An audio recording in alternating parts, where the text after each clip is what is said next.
listening to the Out of the Box podcast with Timmy, Halisa, and Sinosure. Hello, welcome back to Out of the Box. I hope you guys have missed us. So yeah, this is 2024. I'm still Halisa, and we have Dorothy and Sinosure. So today we just want to talk about everything Nigeria so far, right? It's the new year, sort of. Loads of things have happened. So we just want to talk about bits and pieces of things that have happened this year. Of course, it's like, a few things that kind of happened last year and is just continuing into this year. Anyways, let's just hear from every other person and then we'll get into it. Dorothy, how are you? How have you been? So hi everyone. I don't know if I can say I'm good, or I don't know if there's any other thing I can say. Maybe I'm Nigerian. I'm Nigerian good. Fair, that's fair. Yeah, a whole lot is just going on. Yeah, but I'm good basically. Sinosure, how you doing? I feel victorious, but I still know there's still a lot of battle at the front. Okay, welcome also to the maiden edition of the podcast for this year. A lot of people will say, "Yo, where have these guys been?" I say, "Oh, we've been working to make all of this even more robust, and then the conversation more relatable." And then also in terms of what has happened so far in this country, so far this year, I have seen a lot. I have seen the unraveling of a lot of things. I have come to find out that some people are getting paid to promote a certain candidate. I've also gotten to know that Abatwigwe is a good man. He has done a lot of wonderful things for a lot of people, and I pray his soul rest in peace. I've also come to note quite a lot really, a lot about about why some certain set of people act the way they act, what informs in the sense of motivate what they do. I mean, there's a lot really to unpack today. But seriously, I also learned that most Nigerians are just getting to know about IBD Dende. I was completely, if there's any word like flabberwhelmed. Like myself, I never knew who that guy was. I never knew him, right? Never knew him. For the large majority of the last 20 years, right? A lot of people will tell you they know him. And the notoriety has always been there, right? But thankfully, we have people like Fisayo, who hopefully we are going to be able to get on this podcast one of these days when he's got the time to fix us on his schedule. But in the But the truth of the matter, Sinosure, is why exactly do we even want to know him? Because I just feel like in this Nigeria, there's a whole lot that, as much as I am politically active and everything, right? There's a lot of people that, our brain has unlimited memory and unlimited capacity, but they are of no, even some governors, even some ex-leaders in Nigeria, presidents, vice presidents, they are literally of no relevance. Even knowing them is not even, it's not going to help, So I just think that, individual, I think a few days ago before his whole matter was out there, yeah. I'm butting in, sorry. Very importantly, if you lived in Ota, you will know all of them. Iyana, Yesi, Ota, close to Ota in Ogun State, you will know most of these guys. Especially if you do business, right? And you have reasons to relate with people, or by the roadside or what have you. You will know these guys. You know why? Because a lot of people have fell victim, or let me say have fallen victim to the menace, which is smuggling along those axes, when the customs are chasing people down and what have you, and people will start telling you like, oh, these are the people of this person, these are the people of that person. So you now have to find out, and you now start also hearing their names in songs. You get? So literally, they are the socialites that actually pervades that space in Ogun State and some part of Lagos State. So when I say, oh, a lot of people know them, right? But because the Nigerian state has not had any reason to turn against some of these smugglers, right? People think it's a normal thing to do, and that is why I actually, for one thing, when you fail to address an anomaly, it bets another cycle of anomaly. Like if somebody does something bad, and you are not going against them with the full word of the law, what you are doing literally is to incentivize other people who might want to do the same. So if you go to Ilaro today, Okay. I said let's introduce Sinosho ourselves. is obsessed with this guy. And Do you have any yeah, personal connection to him, Sinosho? let's begin to speak on some serious topics here. And it's like you just went straight to it with the assumption that everyone knows what's going on, but you need to know not everyone is really, interested in politics. It's still fancy for people not to be interested in politics. But I even posted something recently when I was like, interested or disinterested or uninterested in politics. Politics is very much interested in you. 100% interested in you. So let me just give a bit of a rundown, for people that probably do not know what we are talking about, So I think several things have happened. It's Nigeria, back to back, Glasgows and everything. But basically, like Sinosha has mentioned some important things that have happened this year. And one of those is like an expose about custom and smuggling, customs being involved in smuggling, even when the Nigerian state says that they have banned some kind of items. But, they said that once you have good connection or proper connection with some people in custom, you'll be able to smuggle any sort of item into Nigeria. So that's one major news. And a name that was mentioned here is one of the reporters that actually brought that story to the fore to actually corroborate a video that was going viral online. So maybe some people came across the video or not. But basically the story is that while Nigerians are buying rice for 80K, there's so much corruption behind that, so much corruption behind your survival, behind your struggle, and the custom is heavily invested in that. That's one story. And probably another thing that has happened, I just want to lay them out there, a few of them, and when we are going, I'm sure a lot of things would also come up. There was also the Binance case. That one also happened this year. And one other thing that was mentioned earlier was also the case of, should I say, influencers in politics, the role of influencers in politics, and people getting paid to, should I say, distort opinions or to create perceptions, create narratives. And those narratives become so big that they influence the choices, the political sphere and, the political space in general. So, there's just been a lot of things, and I hope I did not confuse, bring too much of context into this, but I want us to just take that before we think we're talking to our normal, all of our normal fadi gisting friends. And it's just I just want to say, okay, everybody can grasp what we are trying to talk about. So let's get back into the conversation. I cut you off. Sorry. Go ahead. Go ahead, please. A whole lot, really. And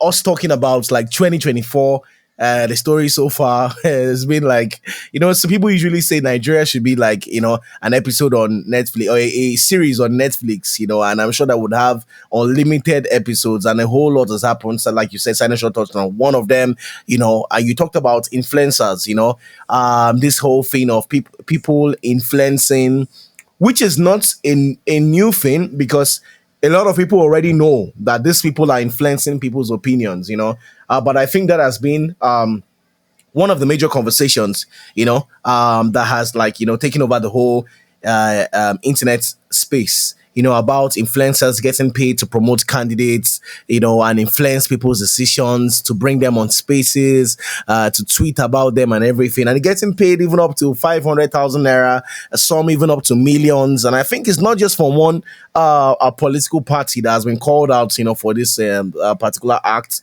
I think the LP guys were called out. But before that, Fisayo, who Sinosha touched on before, also put out an investigative report of over 250 people that were on payroll, to try and clear up a corrupt politician's name, right? So, getting paid, for political opinions, I think we must state it clearly, it's not a crime. It's not a crime, right? It's not a crime. And this is what some people actually do. But I think it's just dicey because people need to know if you're getting paid. So because on the internet space, one of the most popular words last year was gaslighting, when someone will come and tell you, oh, Nigeria is the best country in the world, but the person doesn't even live in Nigeria. The person doesn't want to have anything to do in Nigeria. And most times when we're having these conversations, we usually call out, those people that what are you saying? These are the things. These are the situation of things in the country. Police brutality, health, sector problems, and so on and so forth. And someone will come and tell you, just because they are getting paid, to actually, influence political opinions. When you tell people that, oh, some of these leaders have been in office before, and for 8 years they literally did nothing to transform their state or the country or whatever it is, and someone will come and gaslight you and tell you, that's not what it is, and you will be confused if that's what they really feel, or it's just because they are getting paid, to influence people's opinions. So it was a really, really dicey situation, and I wonder what you guys, really think about this whole influencer thing and people getting paid, for political I opinions. literally have issues. Yeah, you know where I stand on this matter. I think there is a lot of complications around the idea of using the mob feature. When I say mob feature, I mean the crowding out effect of social media to elevate views about politics that drives people towards a particular candidate. Especially when you look at our kind of terrain, where our people are vulnerable, maybe due to the fact that the information they get most of the time are controlled, largely controlled, and then they don't even have facts to counterbalance what they are getting on social media. So generally, I just think it's a very absurd thing to do, right? It's if you say it's not bad, I would say it's very dicey somewhere along the line. You can't just say good or bad. There's something particularly wrong about that idea. So in general, I think maybe we should be working towards a system whereby candidates would have access to the same kind of media, tell us their plans, and then people can, in the same breath, gauge out what they want to gauge out, choose who they want to choose, and go for those kind of candidates. But in a situation whereby you have people with large war chests, they will just buy the influencers on social media, and then they will drive one point that doesn't even exist. Like some of the candidates in the last election, on my timeline, right? I was talking to somebody about my account, and the person was telling me like we were mass reported. Those of us who hold some kind of views, we were mass reported. So one way or the other, Twitter limits how our reach can go. So in the real sense of the matter, ladies and gentlemen, right? If you have enough watchers to sponsor boats, to sponsor people who are going to start reporting other people or your opposition's account, you are literally not being fair, really, in the context of actually emerging in political office in your country. It sounds more like manipulative to me than any other thing. So, in the grand scheme of things, I think there's a problem with that. And also, there is the issue of Binance, right? I think every opportunity that Nigeria has, right, it seems like our people are not consulting enough, especially the people in government. I think, for one, we made a mistake in 2021 January, and I think we have repeated it again. Because at the end of the day, if you say 26 billion USD passed through Binance, for me, if I'm thinking about that as a person who is running a country where we have issues with revenue, I'm thinking about, okay, how can we make money of this? When you now look at it on the other end as well, you will think, oh, they have a point. Oh, this thing is affecting exchange rate. I have still yet to wrap my head around why it's affecting exchange rate. Because when you look at it very clearly, if you devalue for any reason, right, like we are seeing, or let's say you float for any reason, I would expect that you are floating because you have some certain information.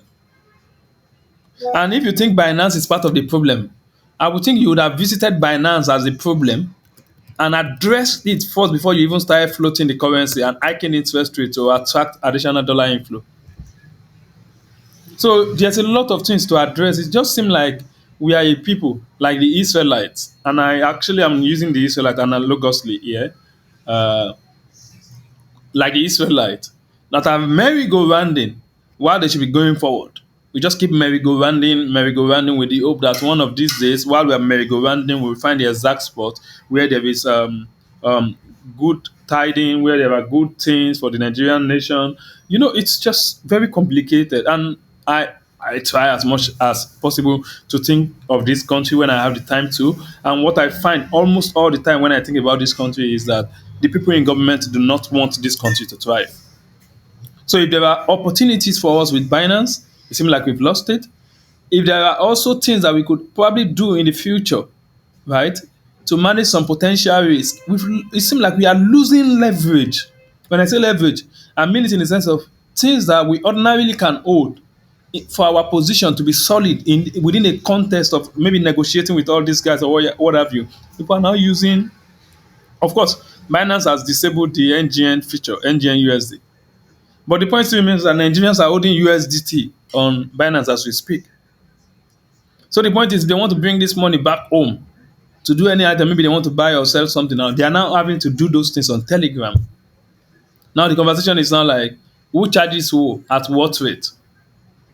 You won't know because already it was in the black market before. It's now in the black market. When I say black, I think it's to actually emphasize the fact that it's much deeper and it's more opaque. The opacity is elevated now compared to where it was before. And I have this thing very important that I would also like to mention. A lot of Nigerians also think whenever we talk about money supply increasing, that the money we are talking about is the naira that they are holding in their hand. Or whenever they say they print naira, it's beyond that. Whenever they also say they print naira, a lot of Nigerians think, oh, the creation of new currency is what it means that they print naira. No. Unfortunately for us here, we are here to educate, guide, and then, of course, take contribution from the public so that our conversations can continue to remain robust. Please, if you are not an expert in the conversation, contact somebody who has got a clue about what they're saying. And then at the end of the day, we won't have a lot of misinformation going all around. That the print money is a different conversation from you see new notes in the economy. New note in the economy would exist if they print money or not. Yeah, I think that I mean for the Binance thing, for the Binance thing, I just think that we need to understand maybe should I say where it's complicated because I can't go into the nitty gritty of like the figures or things like that. I can only say that, like you said, we are moving to a black market, because there's nothing that's going to be existing in the global system, that this system of global capital, and Nigeria would just be removed from it, in the sense of Nigeria is in a stage of development where it's like we are running 5G, but we are also running 1G at the back or at the side too. So I don't know. For me, I don't really know if I have much to say about that. I just think that there's no policy consistency, or should I say coherency, and we've spoken about that before, because it's like everything kind of seems like impulsive. It's like these decisions, they're like, oh, they're trying to make these decisions, but they didn't make it on time, and now they just have to make it quickly, because it's like they need to do some kind of things. They need to, increase some rates, some interest rate. They need some money, quick money in the system for something, and then they'll make a policy or they'll do something. And it's just, it feels so short term, focused for me, that for me, I don't really have much to say or know much to say, so I'll listen on very much more on that. But I wanted to take us a little bit back on the conversation of like influencers influencing the political space, or something like that. When I first, this particular story, right, is the should I say, if giving more context, it would be like 500,000 naira. I don't know if I should say alleged here now, because it's like confirmed from the horse's mouth, but it was paid to influence for some people. There's this media, which, in case any people don't know, it's on Twitter. You can actually come on there and have conversations, and people can go long term or whatever. So some people were paid, right, to influence. And when I saw the story at first, I was like, okay, 500,000 naira was paid. I don't think I took it as serious, because I just felt like maybe that's not a lot of money, in the sense of the people that are collecting big checks. Nobody's checking them. Who is checking those people? It's just like, I understand that, yes, there should be fire on all sides, but for me, it just felt like maybe those people should have established themselves well, and they should have been honest from the jump that, okay, I'm running some marketing, and maybe that's why sometimes you're obligated to say this is an ad. Or this is a promotion, or this is a sponsored space, something like that. Maybe that would have helped a little bit more. But it's just unfortunate that people that would take maybe 500k, 150k, they would get more smoke than people that took billions. People that after reporting the spendings for campaign for some political parties, you see that there's nothing there really makes sense. So for me, I just feel like, okay, there was actually some exposés on some people that they say they got some properties from influencing for some of these politicians. So those ones too, I don't think they got as much smoke as they should get, as compared to people that maybe took 500,000 naira. So that was just my a bit of like my own issue. But at the end of the day, it's just like, okay, we all knew this before. Should we act too surprised about it? Should we like act too surprised? Because it seemed like people were acting really, really shocked. So for me, it wasn't really a shock. There wasn't that shock factor.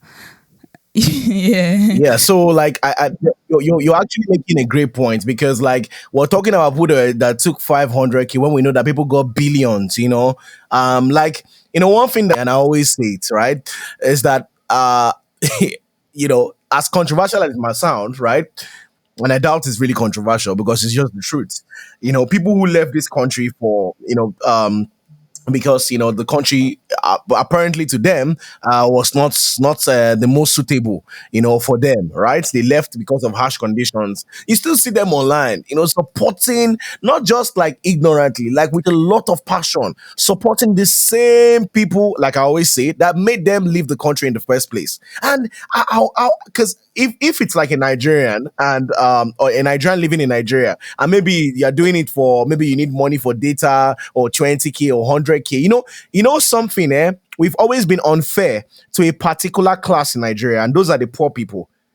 And this election has exposed us, because every time when we talk about people that sell their, okay, when you talk about people that sell their votes, what class of people comes to your mind? You always hear those market women, those bus riders, and they're the ones that are selling their votes.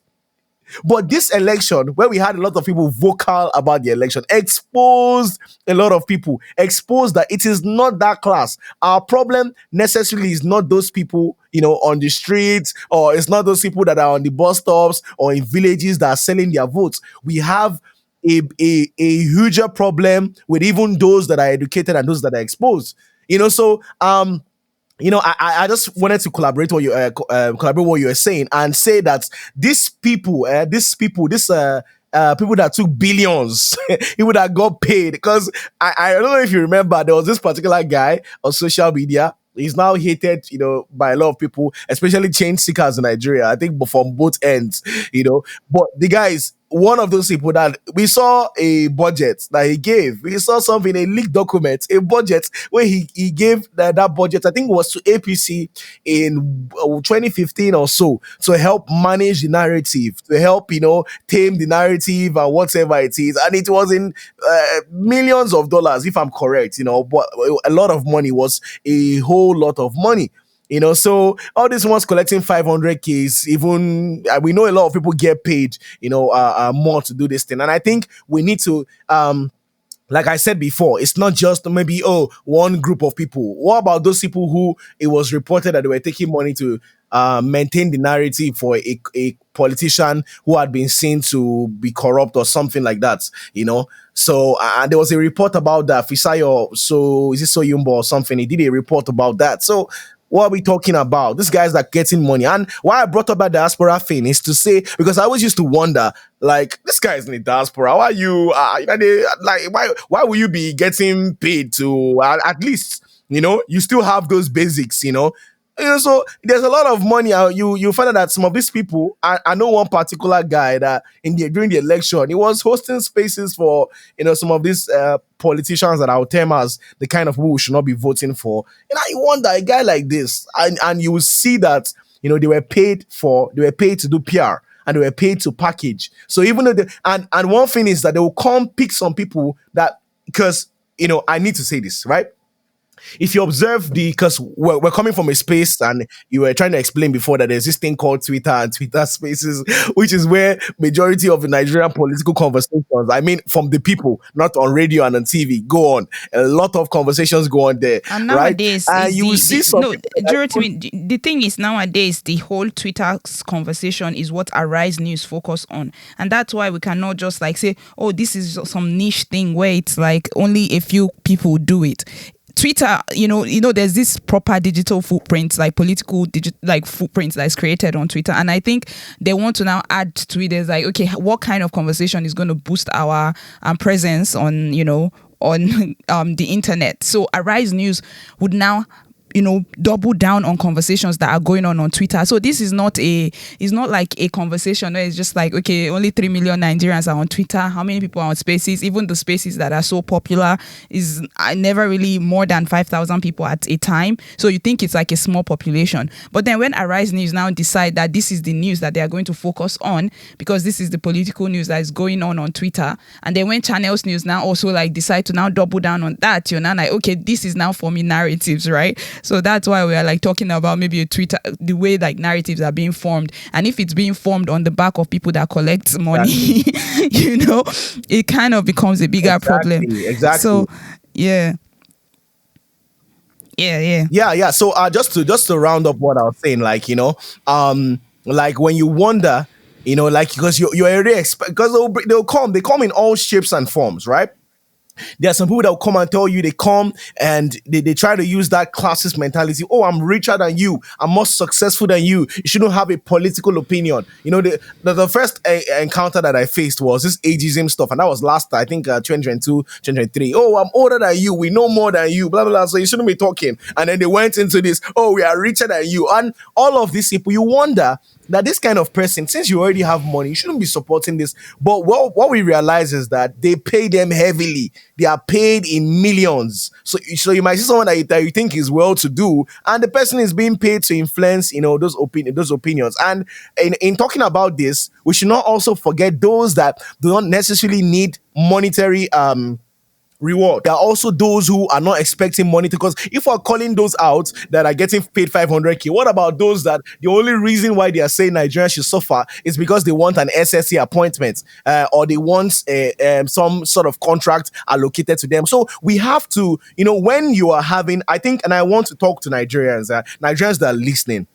please, when people are giving political opinions, please do your own research. Even if it's coming from my mouth or Halisa's mouth or anybody that you trust, please try and do your own research, because a lot of people have their own agenda. A lot of people are getting paid to push out narratives, and these narratives, are very dangerous. When people tell you, we've heard all sorts of stuff on Twitter again, right? Oh, people don't have a right to protest. Oh, people this, people that, a lot of narratives. The most dangerous one that is going on right now is that narrative that, well, if anybody becomes president, it's going to be the same thing. When we had 18 presidential candidates, and I'll tell you, Nigeria is actually meant to suffer.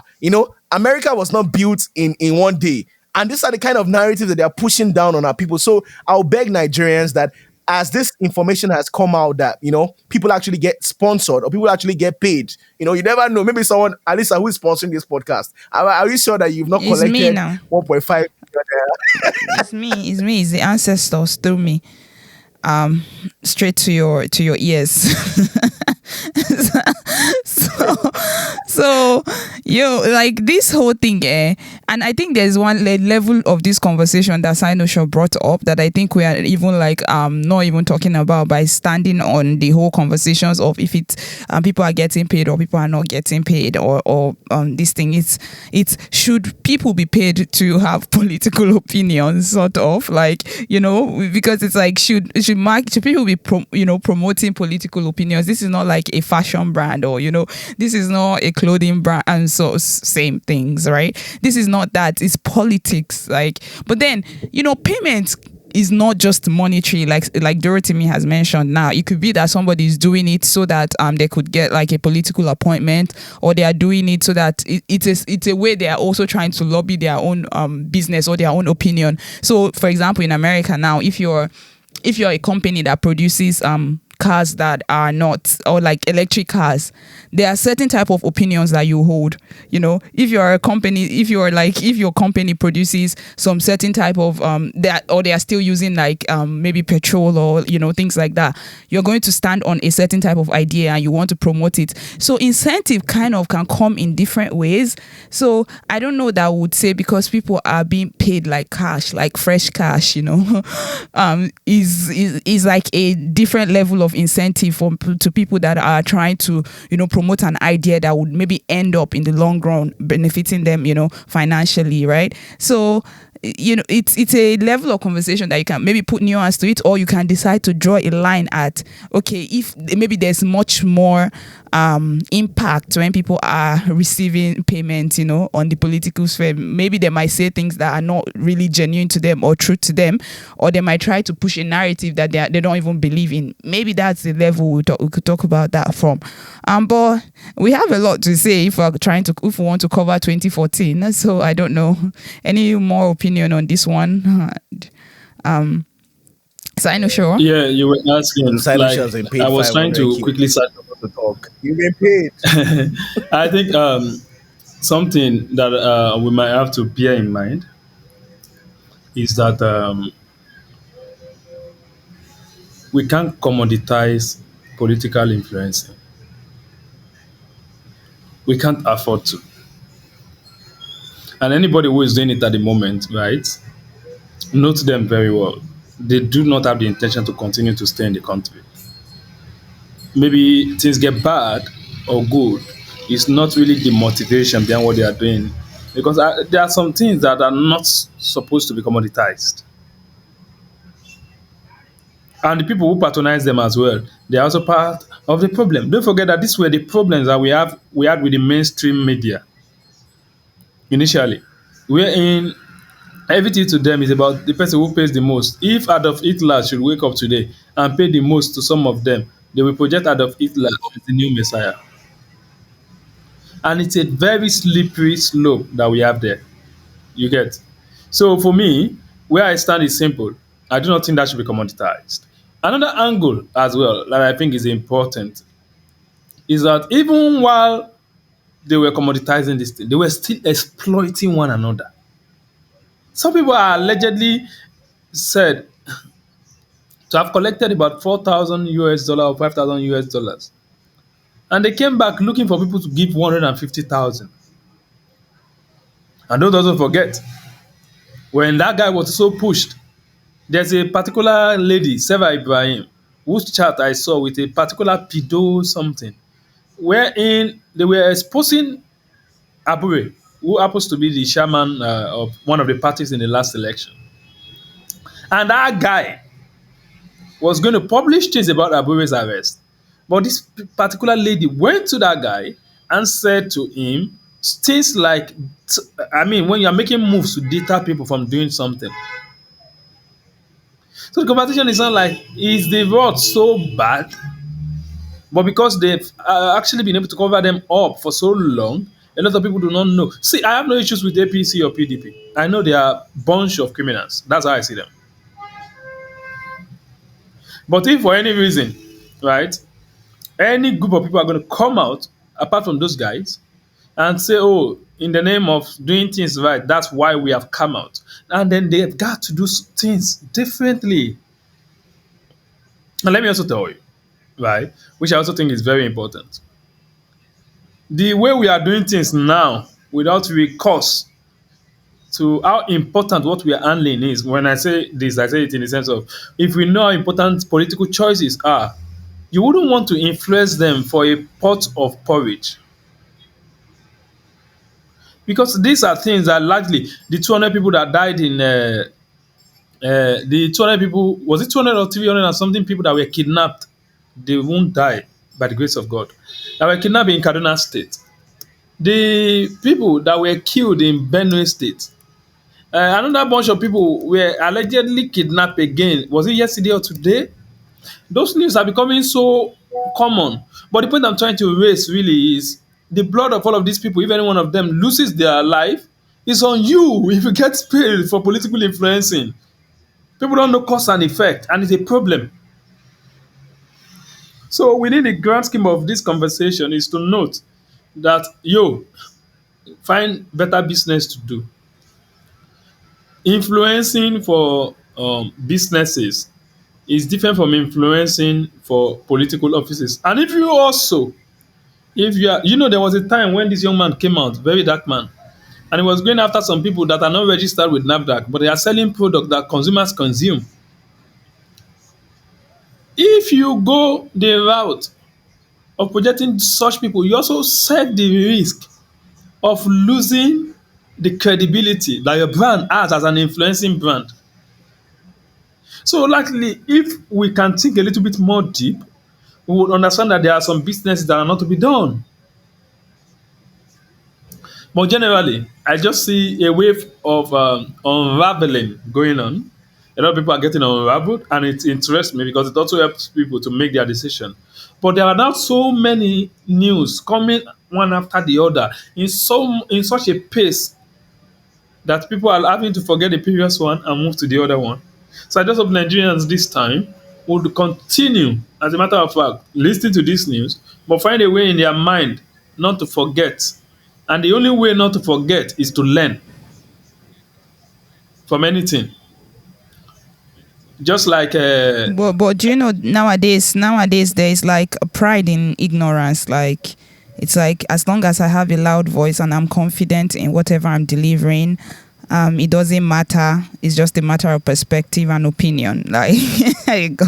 yeah, Like people use subjectivity to wiggle out of things. They are like it's right. subjective. It's objective. The life of people at stake is not subjective. You can't kill people. You can't do things that makes people lose their life and say it is subjective. And a life lost is a life too many. And also something happened when I was saying in the spirit of victory earlier. And when Elisha has now landed in the US, most of you know how I feel about him. And you also would know that Yeah. the quest to have him in a place where he can see his children. I can see Mami K taller than him now. I can also see the Showe Junior taller than him. So I was even asking one of them, like, Yeah. I've been you are seeing the taller. videos. Yeah, so largely, it's just a case of a father, responsible one, not irresponsible ones who parade themselves as political officers, but whose children are going through a lot of turbulence. A responsible father has gone back to see his family, and I know he will be back again very soon into Nigeria. And I want to actually extend my sincere gratitude. The question I have, Sinoshaw, is I've been seeing a lot of tears. I thought they like said that this guy was not relevant to Nigeria. So why are they tears? Why are they? Oh, he has gone. Like that's a problem for me because like you said this guy is not relevant. Then why exactly are You people know, crying? that's it. That's one of that's one of the reasons you do not understand the Nigerian people. They like their abusers, and it's obvious. They like their abusers, and then they dislike their friends. If anybody is arrested today when Showe was around, he literally just goes ahead, get a lawyer, and get them released. I guess a lot of people don't know. Now it's not available, right? Now only the thing we see on the internet. Now him go see. Showe was going to court not at times, not because he has case. Because his presence there says a lot. Anybody who perhaps will not have lawyer, they find a way to support people generally. So what I'm saying in essence is what you see them doing is weeping for the opportunity, right? Or let me say the support that they would have otherwise gotten if it was here fully on ground. But they forgot that while he was going through his travails, he has been able to build up a lot of people in his life. And I think the Nigerian state is going to get shaken a little bit now. Because one thing is, the truth will always be said. People who needs to be confronted will always be confronted. So in the grand scheme, it's for us to note that Showe has left. But don't cry, ladies and gentlemen. There are lots of Showe here still with you. The machination that has been helping you in recent time is also not dead. It will continue to help you. What you just need to do is to not put yourself in a place wherein you continue to need this machination forever. Let's have a country where rule of law thrives and no need from anywhere is going to use police to accuse you illegally. No Erisco will take a client who's giving a review on their product and be taking them. I mean, somebody committed an offense allegedly in Lagos. You took them to somewhere in Abuja. Ah, who does that? Yeah, and They even said the woman I is. think that's a massive problem, and I want us to like, because that's one of the, I was even going to like, touch on some other things, but I think now that you've brought it up, because it's a problem. And I was speaking earlier today and I actually said this, right? People have been saying, one of the most popular narratives from people who support the establishment, not even the establishment. I think people who support APC is, oh, go and hold your governors accountable, your governors. And I don't know why they say that, because every time that those of us who like live in Lagos, or those of us who are Lagosians try to hold, or those of us who are in the Southwest hold any of our governors accountable, they have issues with it. So I don't know if the message is meant to be people, maybe states where they did not vote APC and everything. But one thing I said this morning was, there's a guy in Cross River. I don't know if you can remind me of his name. I think it's Jonathan something, or what's the name of that guy in Cross River who, for 4 years, or held his governor accountable. What's his name again? Yeah, Jonathan Abang, right? Yeah. Every time, and we're talking about this, and this is very important, and it also relates to this Erisco stuff, and this is a conversation that we must have, because I find it despicable that majority of Nigerians live in poverty. I think the CBN chairman, if that's what he is, or Minister of Finance, one of those things, Kadoso or whatever, he actually said 98% of Nigerians don't have above 500K in their accounts. 98%. And I find it despicable that someone allegedly commits a crime, right? Because I don't think any court would convict somebody for saying, don't buy this product. I don't think so, right? But someone allegedly commits a crime in Lagos, in Abuja, in Benue, not even in Abuja, because in Benue, in other states, and they are shipped off to Abuja. And I think that's a problem. So Jonathan Abang, who held his governor accountable, every time that he publishes something that the governor picks offense with, they will ship him off to Abuja, arrest him, and take him to Abuja and make sure that they waste his time. After some time, they'll let him go, and all of those nonsense, right?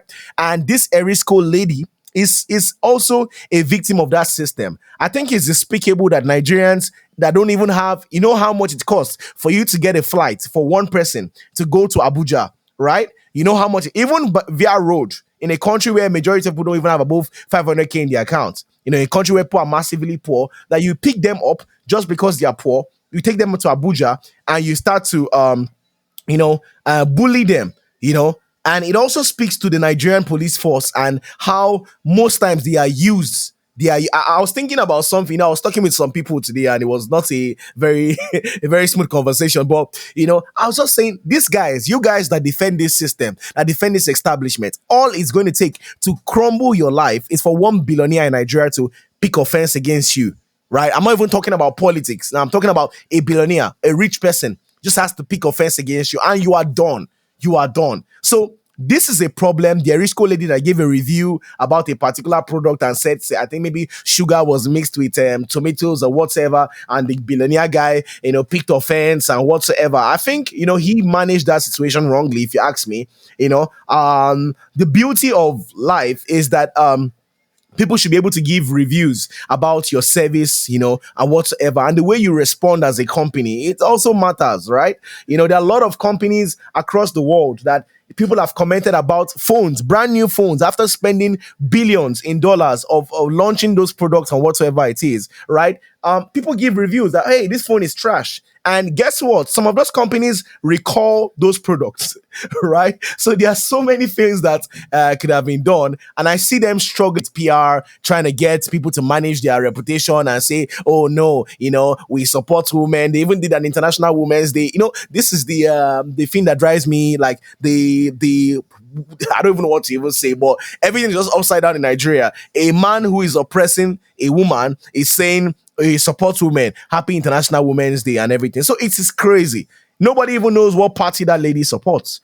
Nobody even knows what her political views are. So when some of us are speaking to the injustice in Nigeria, when some of us are speaking to the problems in the system that need to be fixed and addressed, right? I think that a lot of people need to pay attention. It's the same thing. Like what we always say, injustice to one is injustice to all. And there's a popular quote, I know you guys can remember it, that says, "Oh, I came for the blah, blah, blah," or you felt it wasn't you and you kept quiet. Like, imagine Eshowore, when Eshowore was arrested and taken to Abuja. And I'm sure he's not the first person. There have been other people that have said, "No, you can't take this guy from this place to this place and put him in a place where he has never been before." And love will tell you, "Shut up. No, he did something wrong." And you are speaking for other people who have been abused by the system too. And people will tell you, "No, shut up." And it now gets to this woman's turn and everybody's upset.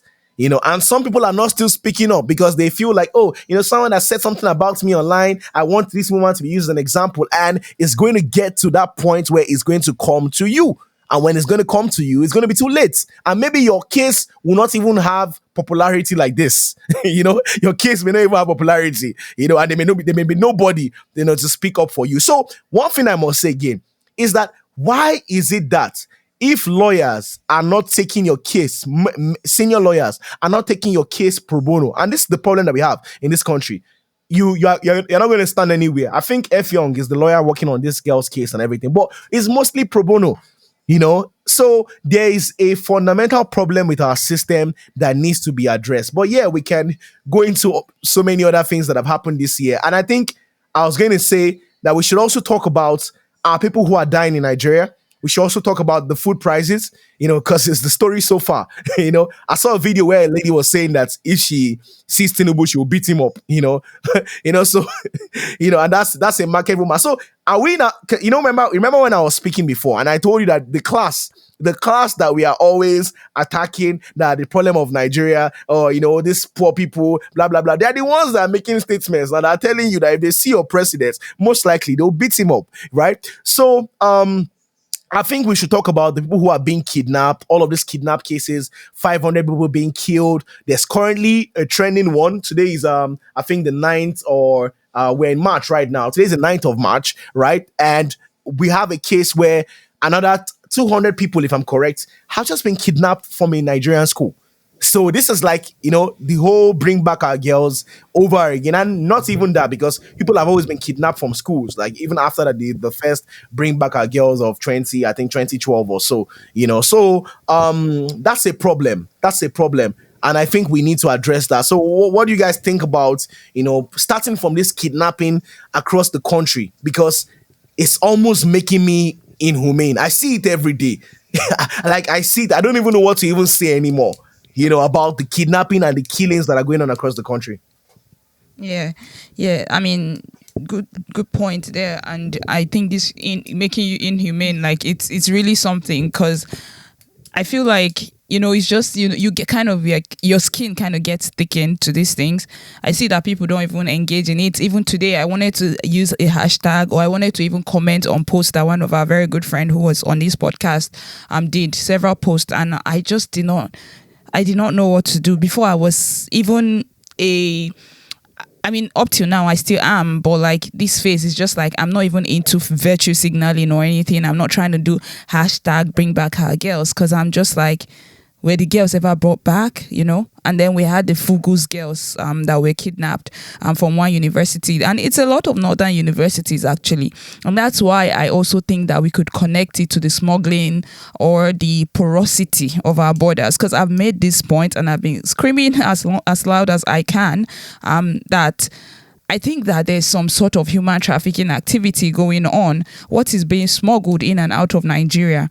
I've asked this question. I need people to answer. I was like, up until now, there was like some figures showing that it's about 1,600. That's before this current kidnapping, or, during, I think even before the Fugus one. So if you add that and you add what we have now, and this is just statistics that's on, I'm sure that, who knows, people just disappear. Someone will just be like, okay, I've never seen this person before.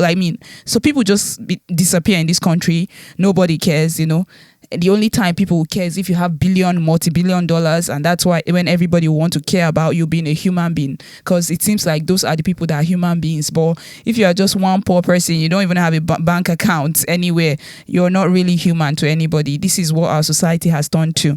And this is not even me saying this to say that, oh, Nigerians, be good people, because it's like, what?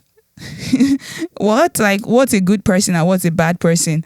It's just the system that we have now that really does not care about human beings, you know? So it means just this 2024, more than 500 people have just been kidnapped.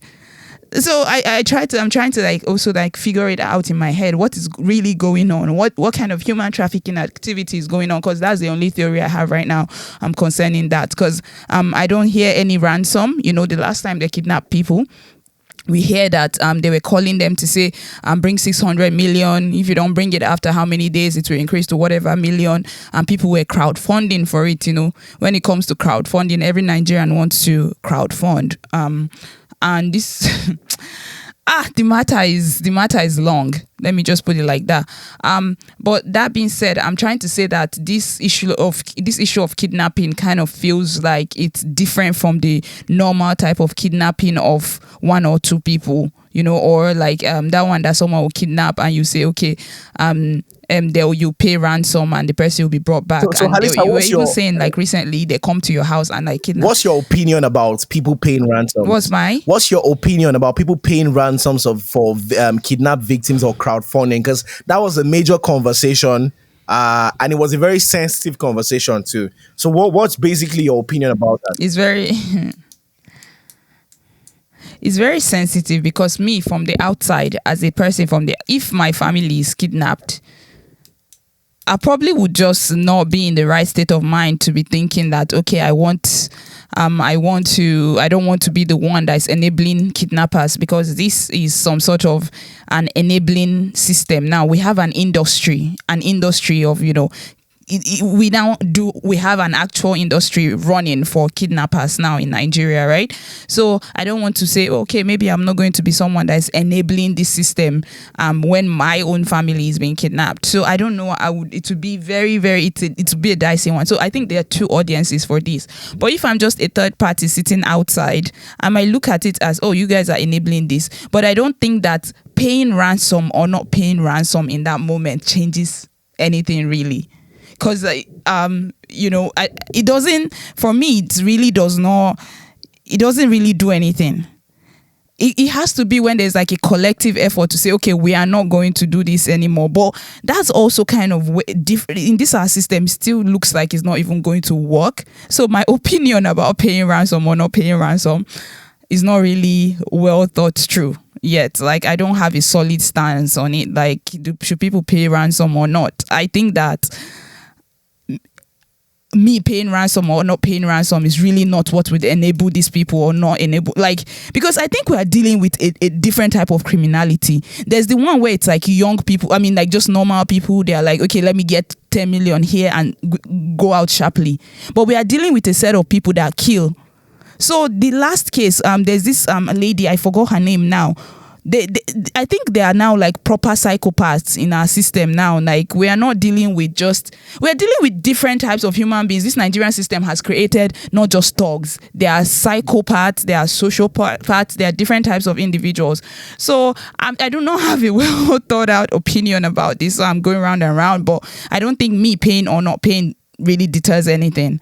I don't know that our system right now to just be like, okay, let's all stop paying kidnappers money, and then kidnapping is going to stop. Because like I said, now these girls that were kidnapped, almost 300 people, are they demanding for ransom? Are they are not. We don't know anything. Like, we literally do not know anything. So yeah, I mean, you might have your own opinion, if you want us to stay on the issue a bit more. For me, I'll just stand where you stand, and that's why I said it was a very sensitive issue, because you're not going to be inhumane and say that, you know, people should not give in to the fact that the Nigerian police, with all due respect, are mostly unreliable. You know, and that because they are the only structure that's available for this kind of things in the event that something like that happens to me, or where you need police, you will still need police, right, to take laws into your own hands. But from what we've seen historically, Nigerian police, I don't think there's any Nigerian that has 100% confidence, or even a high, even 50, except they want to be politically correct, or they're trying to protect a certain what a narrative, political narrative, or whatsoever. But a lot of people don't have confidence in the Nigerian. So yeah. Yeah. And yeah, I think everybody should not have confidence. It's not, like I said, it's not a matter of what I wish and what I hope. It's not like I hope that the police will be good, and then fact and figures state that there's no time that they can be reliable. So I think it would be kind of like a bit of like foolishness to just say they are reliable, and to hope that they'll be reliable. So they are not reliable. That's just what it is. And for me, it's also on this issue of crowdfunding. I think it's a larger problem too, where it's like in Nigeria, everything can be, people think that we can like go fund me our way out of everything. I think that, of course, the matter of like charity and everything, I'm not really like, okay, private individuals can do what private individuals will do. But if the governors of states are coming out to also ask for crowdfunding, our governors, all of these people that are supposed to be able to change things, they act so powerless. And that's the one that's so infuriating, because it's like, and it's just the narrative aftermath. It's like everybody is like good with this crowdfunding. Like, okay, yeah, you are now a nice person because you are crowdfunding, or like you're participating in this when you are like a terrible individual. You support like the most terrible government, and then you are crowdfunding for somebody. And now I'm gonna like clap for you that you are crowdfunding. No, it's like people escape responsibilities too much. I was going to hammer on this, right? I was going to hammer on this, right? Because on this topic of crowdfunding, philanthropy, and everything, it's a very important one that we need to talk about. And I'm going to say this, right? And there are two things that are involved, right? There are people who support terrible governments and they want to come and play that they're the nice people. Again, I have personal issues with diaspora Nigerians. A whole lot of them, because you support. It's very valid. Oh my God. You support bad governments and you now come to Nigeria and you say you're doing giveaway, right? You think, and I think Nigerians in particular, we like philanthropy. I don't know why. We like givers, anyone that is giving. It doesn't matter who is giving, and it doesn't matter what they do for a living. It doesn't matter. As far as that person is, whether it's a criminal, a politician, that has stolen money, a Yahoo boy, anyone, as far as the person is willing to give, even if it's the devil. See, I got an update recently. I didn't know who was retweeting that thing, and then I saw it. And then I went to check. It was one of the guys that was recently arrested for doing FX fraud in Nigeria that was doing giveaway. And it had gathered about 5 million people. He said, oh, if you want any money, drop your account under here. And people are literally dropping their account. And I said, is this not the person that was duping people just some 1.5 years ago? But seriously, poverty can do the head of a lot of people in. And I think it's a problem. It's a cancer. It's a problem. It's a cancer. Like it's not even funny because do you know the issue, the problem here is that the problem here is that if you still ask these people, they are not really they are not mad at the defense minister, they are not mad at our defense structure, they still think that we are still okay. So it's like when you now come out and you're now like so it's weird, because if you're like actively against this system and you're like, yeah, of course, this is just some small thing I need to do at the side, maybe for my own humanity or for my own morality or something like that, then we get it. But it doesn't seem like that, because recently we're having a very interesting conversation about I wasn't part of the conversation, but I listened into it. They were having a conversation about ethics and morality, and they're like pity also. It's like, do you really pity people when you can't even be in their shoes? And then there was also a conversation about like empathy. When you're empathetic, then you should like be able to be actionable with it. It's not like you say, oh, I feel sad about these people, but it's like your actions, nothing is going to show it. you donate 100k maybe to whatever crowd fund there is, and you do not really feel bad, you do not feel any need to change the system. You are still kind of very, very okay. You still think our Nigerian soldiers are probably the best in the world. You think like, okay, the presidency or the government needs time. You do not really feel a need you just don't feel it. So it's like, you're not even, are you pitying these people? Some of these people, whatever drives them is quite something that I'm quite, I mean, it's something that you can be curious about. You know, some people say it's like, oh, you just want to be the Oga or the one-eyed man amongst blind people. Many. I don't know why you'd be aspiring for that. That's crazy. Do. I don't know if it's a trick, but I've just observed that it works, right? So say you supported maybe APC or or so, right? You now come out and you make a tweet and you say, "Oh, I'm in need of money, or my business is crumbling, blah blah blah blah blah." Then the people on the other side, obedience, will not start attacking you. They'll go and dig up your tweets where you abuse Peter Obi, or where where you said something about Tinubu being the best or something, and then out of I don't know if it's out of shame or out of solidarity amongst APC members, they will not raise those funds for you. So it always works. I've seen it work like 2 or 3 times. So if you're an APC member, that's a trick that I'm giving you. You can go on, go online and say something is not working for you. Your APC people will crowdfund for you. But on a more serious note, I think giving is fantastic. I think there's beauty in giving. I think giving people is wonderful. Helping your society, helping the needy is wonderful. But we should take note, and I'm willing to go over that with anyone.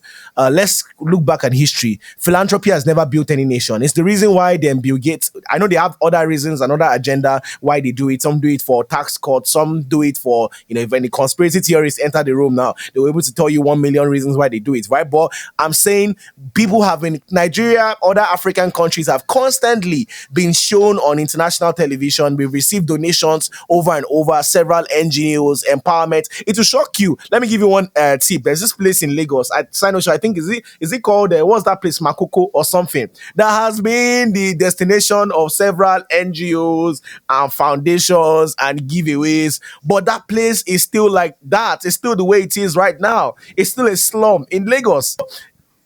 Philanthropy has never built anywhere. It has never built any nation. But why is it that Nigerians are so appreciative of it? I don't know. Not like the No, people we that like are givers. the people that it's not even about. No, the thing is, me too. To be honest with you, I probably would do, even if it's like just as a tool. But honestly, I am worried about how people mount on it and double down on the thank you. Like if, for example, someone donates 1 million to something, keep it to you can share it. It's okay. We are in a world where people share everything now. But like Nigerians will make sure that person trends. They would like everybody would like stay on that person's case and like, this is a very good man. This is because it's like that's why it's like I feel like these people are kind of turning me into a monster. They're in a country whereby because now I'm like questioning the concept of good and evil. Welfare is not popular in Nigeria. Welfare is not popular. So since I was born, I don't know if you've received welfare. No. It's supposed to be a system. Listen, it's like welfare is supposed to be a system. It's not an impulse. That's the thing. It's not okay. Today I woke up on the right side of my bed, and I woke up on the right side of my bed, and I want to be a good man. A good woman. Sorry. I so hate good these days. I'm like, may I just butt in and tell you this? I'll ask you this. What exactly do we do in Nigeria without being impulsive? What exactly don't we do with impulse in Nigeria? Let me put it that way. Our laws, they exist. People don't know. Do you know there's a law banning the exportation of rice, yam, beans, and their derivative from this country? Do you know there's an existing law for that? Oh wow. Do you know that that law was existing when Buhari said they were trying to build the reserve and they were exporting yam? They did not repeal that law, and yet the federal government was supporting the exportation of yam. So is that a government that is being run based on an institutionalized way of running a government? Or Obasanjo that wanted to emerge in 1999 and it was the military echelon choosing him as opposed to the Nigerian people choosing him? Or Yaradua that emerged in office and said the system that brought him in is inexistent. There is nothing to show historically that we have done things paying the proper reference to institutions in Nigeria, because the institutions in the recent does not exist. So when you now say welfare is not institutionalized, it is not institutionalized because they do not want everybody to have access to it. They want people in their group alone to have access to them. That's why today, somebody from APC will say, "Oh, I can't pay my child's school fee." I don't know why that man even puts his daughter's name on the timeline. It's crazy. And then these people came for the LP guys came for him and said, "Oh, you supported this bad government. Oh, da da da da. Your child does not deserve to get that." They have said a lot of things. At the end of the day, the APC people will get that for their own. Let obedience also come around and say the same thing. Why is it like we are not asking exactly? This government gets paid taxes. They are the ones that have the first hand access to our national resources, let's say mineral resources, human resources, or what have you. What are they doing with the proceeds therefrom? Why is there not an institutionalized way of doing even spending the money when they no budget? Some people they spend am for this country. You no get me. The thing when they no budget, somebody they spend am. Adeleke Ademola in Osun State said something, and me and Dr. Dab were laughing about it because we had this chat going. He said a professor just called him and he just for something, a project on their campus, and he dipped hand into the Osun State coffer and he gave the professors, he gave the school the money to do the project. Now my conversation is, was that particular expense line captured in the budget for that year? If it's not captured, it's extra budgetary spending. It's at best, let me say, at least you get a case of misappropriation if you don't get embezzlement. So we need to have a country first before we start talking about not doing things on impulse. Because when you have a country, you build institutions to support the country. And that's why everything we do, we tend to eventually end up in a place where we build a pop star out of everything. NSAS protest. Oh, you will hear the pop stars now. They said they are supporting obedience. We didn't even know they were paying them. This movement, 1993, Soyinka, Tinubu were the poster boy. The people that actually fought on the street, the Nigerian students that fought on the street, none of them is being reckoned with today. Why? Because nothing is institutionalized. Anything just bets pop star. If you are in a political office, you become an emperor because you pay people welfare directly as opposed to sharing it amongst the whole of the populace who needs it. So we do everything with him. They'll say you're a good man, and then everybody will share, everybody will like and say, "Oh, such a very good man. This kind of person's blessing." I say these people are turning me into something that I don't even get, because it's like, yeah, like me, I feel I'm empathetic towards the situation and everything, but it's like, why? Now, if you want to be very, very famous, just go. Exactly. Go get a loan of 5 million and start going on the streets and start doing 50K this thing giveaway. And you see that investment big. But you know big. And before you know, because everybody promotes it with their life. Like, it's like, I think that, and it's also this thing, right? It's also what we've been talking about. Like, people don't want to do any, like, not like people don't want to, people do not have any, maybe they don't want to. Let me just put it at that at this point. So everybody is just looking for the thing they think they can contribute to the nation in itself is to praise someone else that they think has done good. Yeah, but so you know what? that's their own level of contribution to Nigeria. I'm not going to lie here. I love those kind of contents, where people, because let's be honest, like, yeah, it's good. It's wholesome, of course. It's wholesome. There's wholesomeness. You put classic music behind. Exactly. That's why I'm not even one to be like I'm against charity. Because see, at this very point, I'm not even one to be like I'm against somebody giving money. I can't. It's like there's so much sufferness that you say you cannot. You say I can't. But like what I'm saying is that the glamorization of it's so glamorized, and it's made to be such a thing that people want to now aspire to doing instead of actually fighting to. If you want to create a welfare state, since we love welfare like that, let's create a welfare state. Right now we're not operating a welfare state.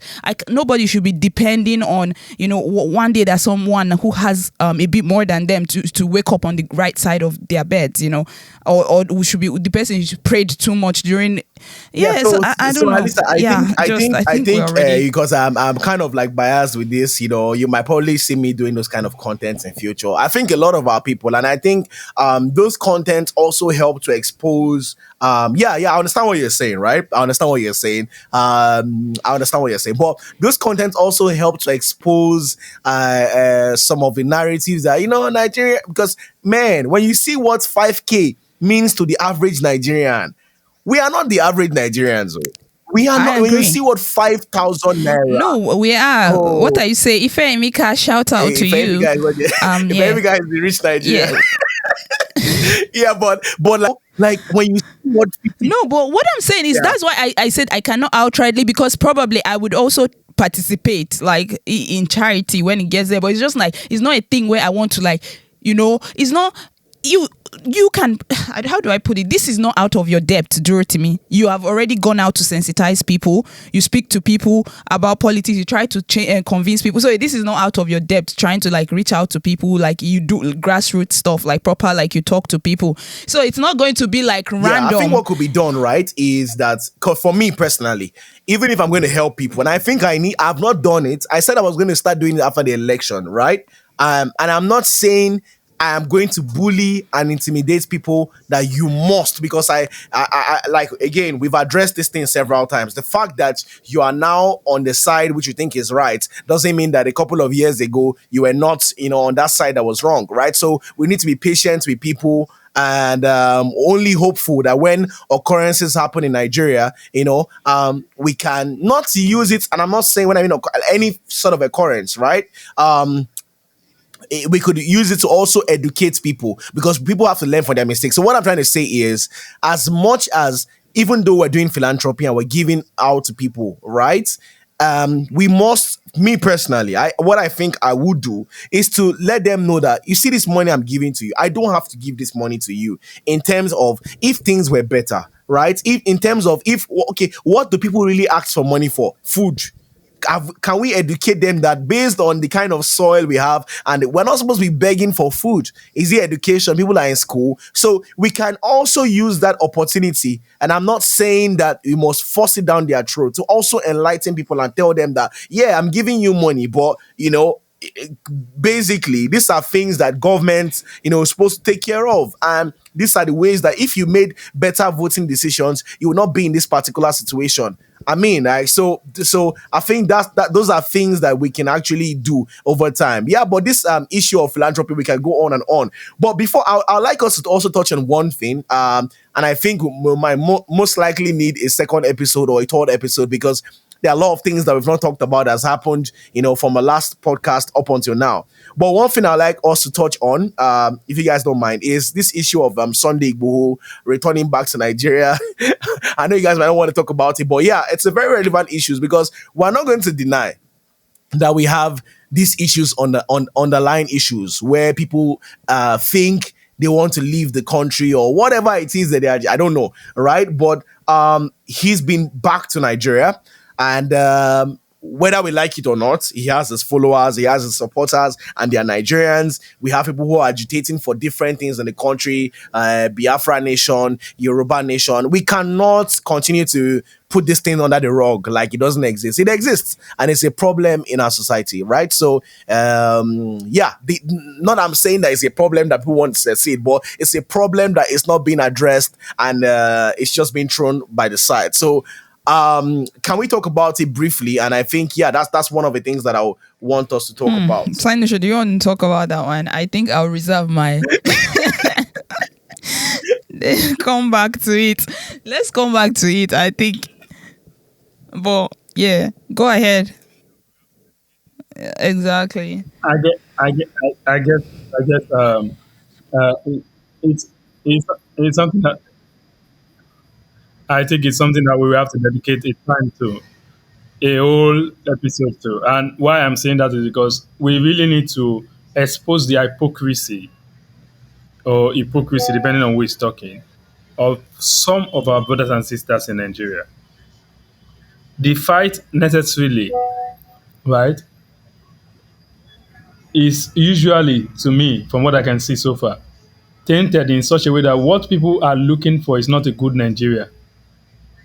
but for their own part of the divide to control the oppressive system. So when people say Yoruba nation, Biafra, IPOB, Middle Belt nation, have you, the point I still maintain is what exactly is the end goal? But I bet we might have a whole episode to discuss it. And of course, Mazi Nnamdi Kanu's conversation as well will also be added so that we can make it a more. Yeah, and I think we'll do that. We'll do that with their representatives too, so that we can have a robust podcast. I was going to say space. I'm so used to Twitter, but anyways, yeah. So yeah, That sums it up for me, really. Yeah, I think that we've gone like even maybe like yeah, we've said a lot of things. Even though I think we still have a lot to say and cover regarding what has been going on. You know, Nigeria is Nigeria.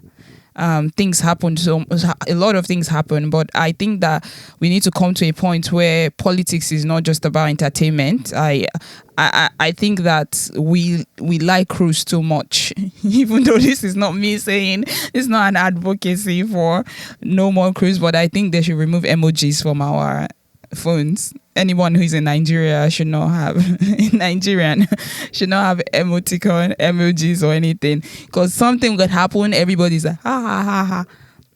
But what I'm trying to say is that there's just a lot of serious things that are happening, and I think that the sense of urgency is kind of lacking. So that's just maybe what I'm trying to say.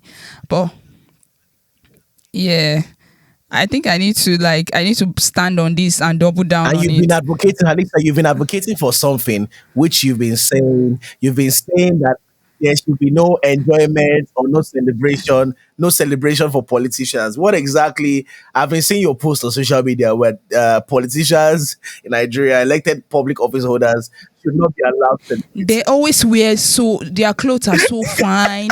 They are always on flick, on smiles, on laughs. It's like, what's funny, you know? So yeah, definitely. You know that song, that Kiss Daniel song. They need to ban them from using that song. Have you noticed that the establishment politicians in Nigeria love that song? We need to understand the psychology behind that Kiss Daniel song, that Buga song. They love that song, and maybe there's something. Yeah, I think they said those should I say elderly people like the song. So I don't know if it's just that, or it's just like politicians feel like, I think it's like PG-13 or something, so they can use it. I don't know. There might be something about it. Or do you think it's because it gives them a chance? They like that grandiose style. So when you say lo, then you come up and say Buga. Then they should definitely like Portable, then like Zazu. The way he does his thing. They should pay him. That time he did campaign stuff for them and he was saying that they ripped him or something. Don't rip Portable. I think this is a great way to end. I'm going to listen to Portable's song Tony Montana. Yes. While you are listening to Tony Montana, right, you might also want to listen to Morocco by Bull. It's one of the songs that I cruise to in my private time. Since you guys are suggesting songs, I suggest you listen to I sorry you for by Femi Kuti. That is what defines the Nigerian state perfectly. Boom. All right, guys. All right. Yeah. Nice. Subscribe to all of our channels and platforms, and we'll see you or you hear from us next time. Thanks for listening. You're listening to the Out of the Box podcast with Timmy, Halisa, and Sinosure.